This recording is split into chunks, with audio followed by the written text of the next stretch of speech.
Добрый день на моем канале. Меня зовут Павел. Я хочу с вами поделиться на своем канале таким видео. Я в прошлом году рассказывал о своей машине Volkswagen Golf. Вот прошло ровно 11 месяцев, как я ее приобрел. Хочу с вами поделиться в этом видео о том, какие есть недостатки, какие есть хорошие качества этой машины. Ну и вообще, что произошло в течение года. Вот я сейчас просто на этой машине еду на дачу. Там вот и покажу, расскажу, что я делал. Вот. Также отвечу на массу комментариев, которые были мне написаны в видео, которые я сразу снял, сразу после покупки. Сейчас расскажу истории. У меня был до этого была машина 5-й Passat, 1.8 турбированный мотор, 20 клапанов, двигатель АЕБ. В принципе, если машина не разбита была, ухоженная, то на ней можно ездить. Это мотор выносливый, хороший, если за ним был сразу соответствующий уход. Вот. Но он мне вынес мозг. То есть мне достался такой конструктор, что не приведи Господь. Я его полностью откапиталил, но все равно вылазило одно за другим, и было решение продать эту машину. После этого мне нужна машина для работы. После этого я приобрел этот вот Golf 96-го года, 1.8 бензин, 90 лошадиных сил. Вот. Ну, что я могу сказать?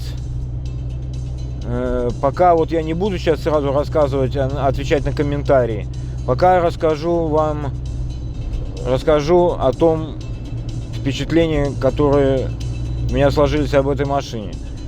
Машина надежная, это первое.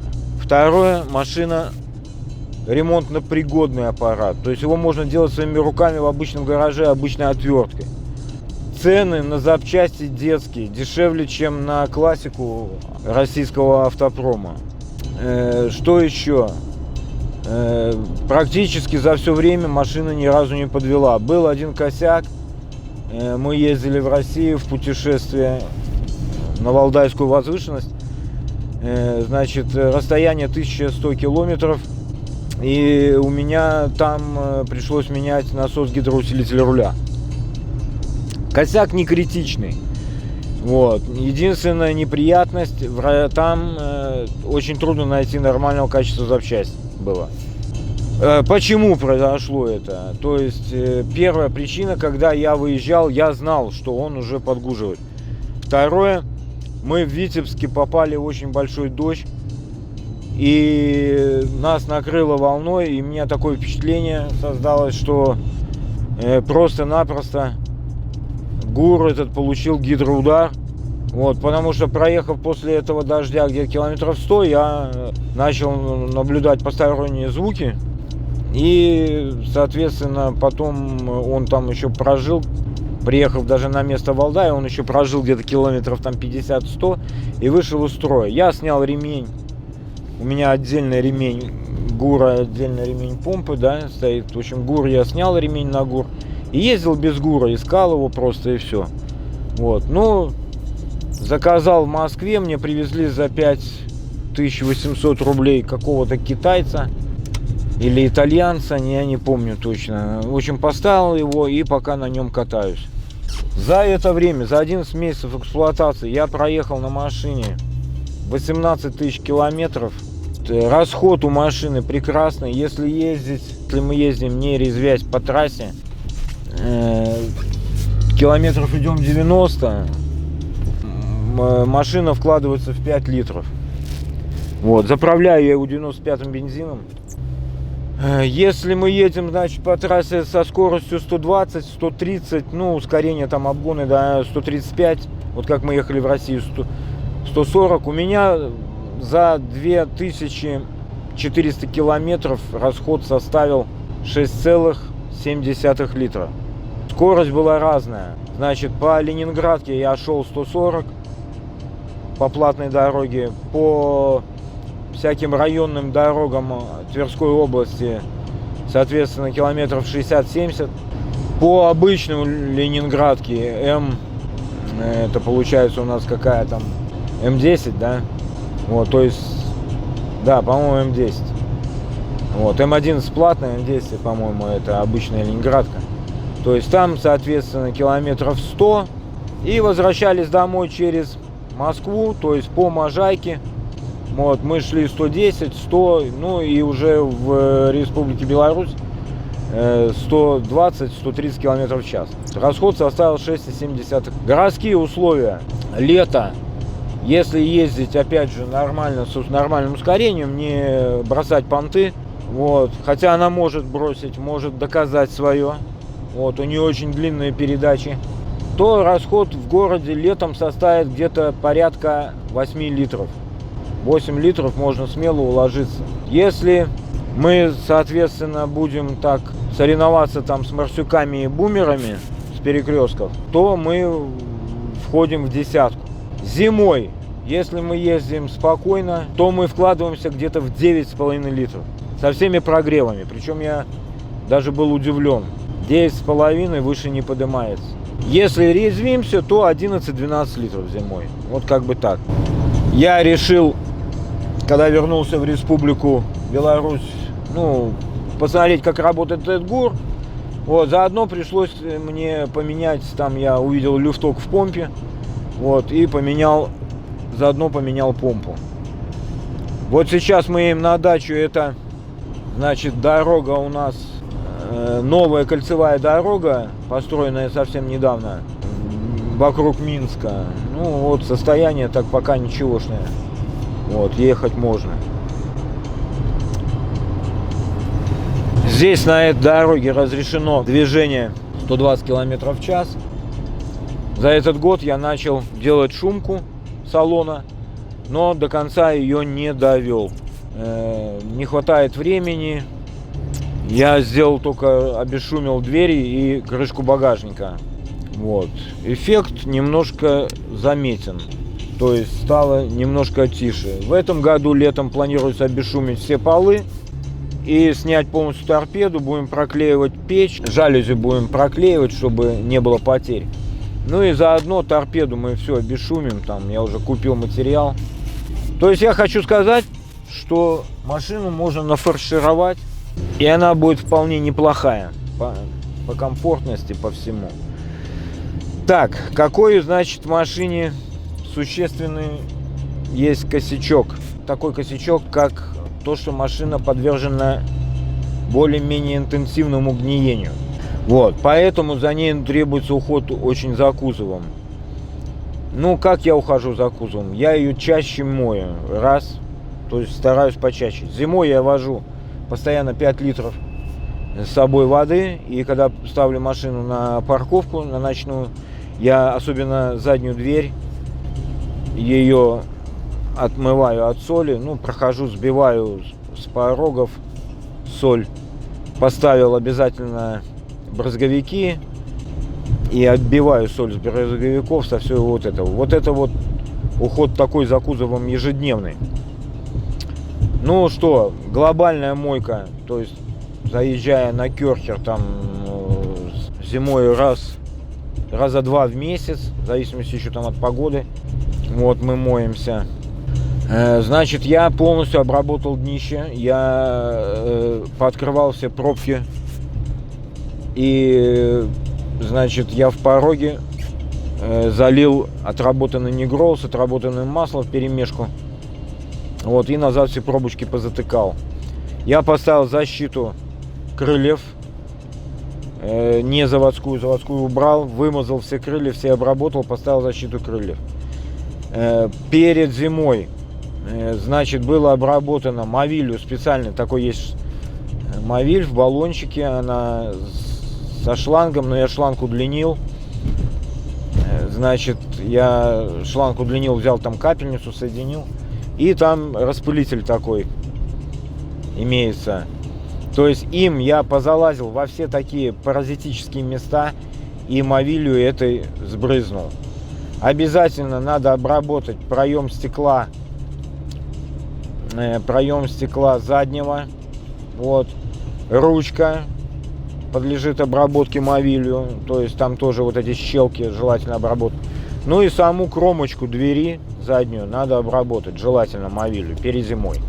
Также, что еще было обработано? Были обработаны арочки колесные. Вот. И у меня стоят усилители, мне многие пишут, пороги поменены. Сейчас я приеду, я вам покажу, что я тут ничего не менял. Вот, потому что машина была куплена с заводской обработкой днища. Стоят заводские пороги, на ней не ездили зимой вообще. Вот, поискать ее, конечно, пришлось. Поездить по колхозам, как, скажем, все равно трофей немецкий искали, да? Вот, но нашли. Вот, и я приеду в гараж, я покажу, что там все цело, там все пока не сгнило ничего. Я думаю, что при моей эксплуатации эта машина ничего не сгниет. Потому что я знаю, как проверяют пороги. Просто на порогах стоят усиления. Это сделал старый хозяин, он следил за машиной, он поставил усиление с обычного оцинкованного железа. Там стоят накладки. Старый хозяин любил ездить на рыбалку, там, наверное, боялся где-то на пень наскочить и сломать эту пластмассу. Вот. Тем более, как бы я знаю, что на разборке эти пластмасские накладочки эти дороговато стоят. И по одной их не продают. Комплект бери там. И так вот я не помню сколько, но так ощутимо оно. Вот и обработал я все. Помпу поменял, ГУР поменял. Свечи пока не менял, свечи работают. Почистил моник сразу. Моник настроил видео. Я рассказывать, как я его настраивал, не буду. Вы наберете в поисковике видео, как настраивать моники. Очень много. Просто секрет того моновпрыска, как я заглавил свое видео, был в том, что иногда залипает пружиночка, задевает запыльничек.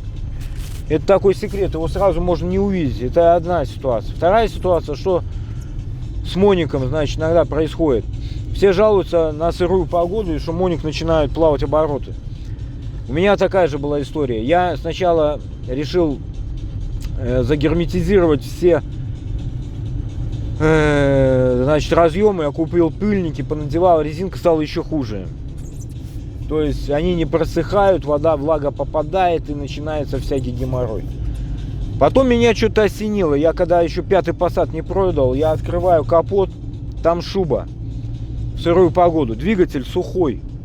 А здесь открываю капот, двигатель влажный. Пришлось купить. Купил капот с шубой. Капот сразу в продажу. Продал, правда, за 10 баксов. Вот, шубу купил за 25. Шубу, получается, за 15 купил. Одел шубу. И еще что сделал? Обязательно поставил фартук нижней двигателя.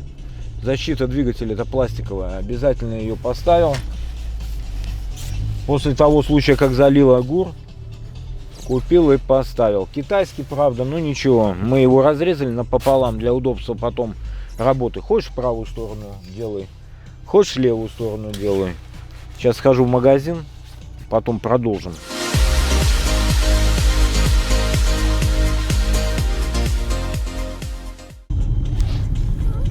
И вот когда я все это поставил, установил, я заметил, что, значит, двигатель тоже остается сухой, и с утра я машину завожу, ее не колбасит, ничего. Вот честно вам скажу, вот уже больше чем полгода я езжу, и все нормально, обороты нормальные, не прыгают, не плавают, ничего. Вот, так что может кому-то пригодится вот это вот хозяйство. То есть шуба, видимо, когда ты машину заглушил, если есть какой-то конденсат или что, то она в себя там как-то, наверное, впитывает в себя, не дает полностью, наверное, отсыреть мотору, я не знаю. Вот, скажем, как бы так. Ну, колодки менял. Что еще из недостатков, вот заметил у Гольфа, значит, он любит собирать грязь, это понятно, то есть задняя крышка собирает, вот, как пылесос сосет. И я не знаю, как-то так, наверное, устроена конструкция машины.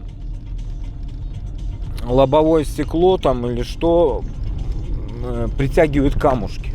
То есть, если вы едете где-то, посыпали там дорогу камнями, лучше соблюдать дистанцию. Почему? Потому что даже вот сейчас зимой лобовик ловит мелкие камни. Ну, стекло стоит нормально, как бы выдерживает все. Но, правда, один поймал такой, что пошла звездочка, и пришлось ехать в мастерскую, и ее как бы заделывали. Чтобы не менять полностью стекло. Потом, то есть, заделали, и вот уже где-то месяцев тоже 5-6 катаюсь с этой заделанной трещинкой маленькой, и все нормально. Я планирую в следующем году летом купить броняшку, бронированную пленку, наклеить, значит, надо на такие места. Мухобойник я ставить не хочу, не нравится мне эта фигня. Вот, наклею полосочку на капот броняшки, наклею броняшку на задние, передние стоечки этих арок. И можно еще наклеить броняшку, потому что появляются там жучки. Это вот на потолке, вот где, ну, в смысле на крыше, где верхняя часть крыши и стекло приклеено лобовое, там тоже попадают туда камушки, отбивают, появляются сколы. Вот, и там можно тоже наклеить, ну, так, сантиметров 5 бронированную прозрачную пленку. И думаю наклеить броняшку, значит, на нижнюю часть двери, задней, пятой, нижнюю часть тоже. Клеится она элементарно, прекрасно клеится, только надо там взять фен или у женщин, или строительный, и смочить теплой водичкой, феном подсушить, она прилипает так, что ее не содрать. Купить только надо хорошего качества, и все будет нормально. Ну вот, мы приехали на дачу. У меня есть видео про дачу, тоже очень много. Есть специальный там плейлист. Есть видео про гараж. Ну, проходимость у Гольфа хорошая. Вот, полезем сейчас закапываться.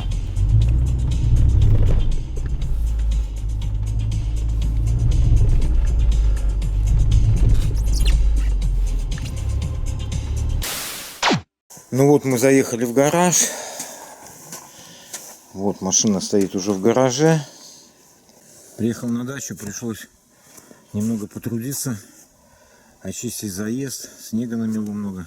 И сейчас я продолжу вам рассказывать о своей машине. Ну, значит, вот кузов, да, то есть надо следить за вот этой кромкой сзади. Вот, я кромочку обработал, вот сейчас вот перед заездом промыл отсюда дверь. Вот здесь вот кромочку надо посматривать. Вот такие проблемные места, вот здесь вот остается соль, и она может начинать подгнивать. Как вот я говорил, вот здесь вот надо посматривать вот это вот. Здесь я вот наклею полоску, потом вот 5 сантиметров бронированной пленки, потому что сюда вот летят сколы, камушки, и образуют сколы. Обработаны вот у меня арки. Здесь вот, пожалуйста, вам металл. Кто сомневался по поводу порога, значит, показываю. Вот на заклепке стоит защита металлическая. Металлическая защита поверх пластика. Вот там он, вот можно вот здесь вот наблюдать. Вот стык. Вот стык. Вот защита металлическая. Вот там, вот это вот сам пластик. Вот сейчас мы подогнали домкрат. Сейчас мы поднимем машину. Ну, если, соответственно, если пороги дохнут, то машина не поднимется под порог. Вот мы видим, переднее колесо отожмалось. Поднимаем дальше.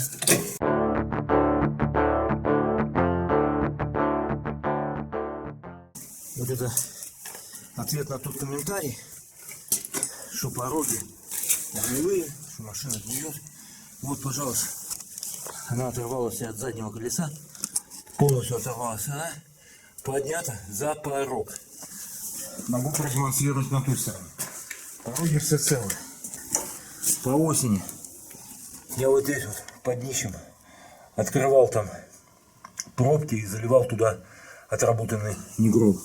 Соседи, конечно, были недовольны там во дворе, что капало немного, но ничего страшного. Пожалуйста, вон, стоит машина на пороге, все ценненько. Вот. В общем, за машиной надо просто ухаживать и следить. Тогда третьи гольфы будут достойно работать. Вот я установил здесь шубу, ее не было. Вот. Первоначально я пытался вот этот разъем и вот этот вот одеть в такие резиновые чехлы, но стало еще хуже. Видимо, там прело и контакты не просыхали, и, соответственно, машина велась неустойчиво. После вот того, как одел шубу и поставил, ну там, если видно, не было у меня защиты кожуха, я поставил, разделил его на две части. Вот у меня так вот там разделено, вот так вот пополам. Ну не пополам, вот эта часть меньше, это чуть-чуть больше. Теперь удобно, если что, можно часть открутить, если вам надо, например, доступ где-то снизу к насосу гор, там помпа, ремни. Вот, то есть снимаем правую часть. Если вам там надо что-то поменять, или шрус, или пыльник, или еще что-нибудь подлезть там со стороны коробки, то снимаем левую часть. Полностью защиту снимать не надо. Как бы вот это вот я сделал. Значит, еще один недостаток гольфов: опорные подшипники. Слабоватые немножко. Ну, может, попались какие-то такие не очень хорошего качества, но уже вот после года эксплуатации по разным дорогам стойки уже, особенно опорные подшипники, они себя уже выработали, надо будет менять по весне. Зиму доезжу, по весне поменяю. Купил, соответственно, стойки, вот, и будет меняться полностью стойка, опорные подшипники. Единственное только что, машина не просевшая, передок не просевший, поэтому пружины я оставлю. Точно так же, значит, слабенькое место есть у гольфов. Это у меня барабаны сзади и подшипники, ступичные подшипники задние, они тоже слабенькие. Но есть один нюанс, их надо очень грамотно отрегулировать. Если вы их пережали или не дожали, то они и новые полетят. Посмотрим, значит, по пружинам. У меня как бы тоже посадка нормальная. Увеличивать крильниц я не собираюсь, чтобы там не разбивало мне сайлентблоки. Это будет проблематично, потом работа очень дорогостоящая, менять их. Я только лишь здесь, может быть, ближе к лету я заменю пружину. Амортизаторы там в хорошем состоянии. По поводу амортизаторов. Многие начинают спорить там в интернете, везде. Я вот читал на разных форумах, какие ставить амортизаторы. Я вам скажу, что я купил газомасляные амортизаторы. Почему? Потому что они заявлены производителем завода, то есть вся подвеска рассчитана под газом масла. Если поставить масляные амортизаторы, вся вибрация и все остальное будет приходить на все остальные части, на ступицы, на шаровые, на рулевые, на карданные валы, и, соответственно, это будет быстрее разбиваться, хотя машина будет, скажем, там идти плавнее, да. Если поставить чисто газовые амортизаторы, которых в реале не бывает, они все равно там газ, масло, вот, по-моему, они двухстаканные такие, то машина будет жестче. Вот, поэтому туда и туда я буду ставить только газомасляные амортизаторы. Ну, что еще вам рассказать по этой машине? По салону. Ну, салон как бы устраивает, потолок вроде бы так сильно не провисший, хотя есть задумка, может быть, поменять его на черного цвета, чтобы не сильно было видно всяких этих грязи там и все это пылище, да. Вот, хотя я за машиной стараюсь следить. Хотелось бы, конечно, может быть, заиметь сиденье с подголовниками, но это только тоже в таких размышлениях. Поставил я вон, ну еще пока не подключил, жду посылочку с Китая, чтобы поставил я, сейчас покажу вот отсюда, вот, лучше видно. Вот, я поставил такой вот, значит, сигнал, дополнительный стоп, но я его подключу через такой вот там, типа стробоскопик, чтобы при нажатии там полосочка бегает, потом загорается. Это я вот сейчас жду посылочку с Китая. Свет был не удовлетворял, мне в багажнике здесь поставили дополнительный светодиодный фонарик, а здесь оставил родной. Вот, и света предостаточно стало.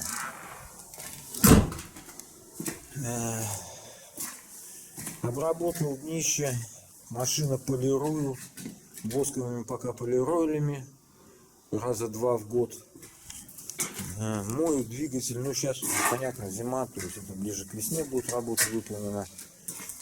Вот. Ну и в принципе, если за ней ухаживать и следить, то она будет служить долго.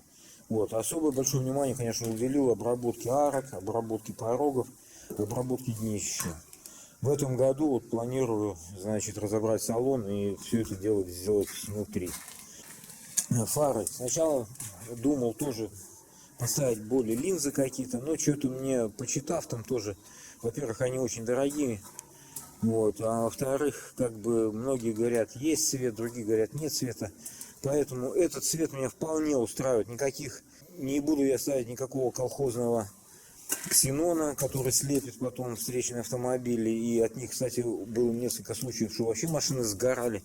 Вот, вполне достаточно. Стоят на ближнем свете, стоят, по-моему, 60 ватт, по-моему, 55 ватт на ближнем свете, две галогеночки, усиленные на 20%, и такие же стоят на дальнем свете, мне вполне достаточно.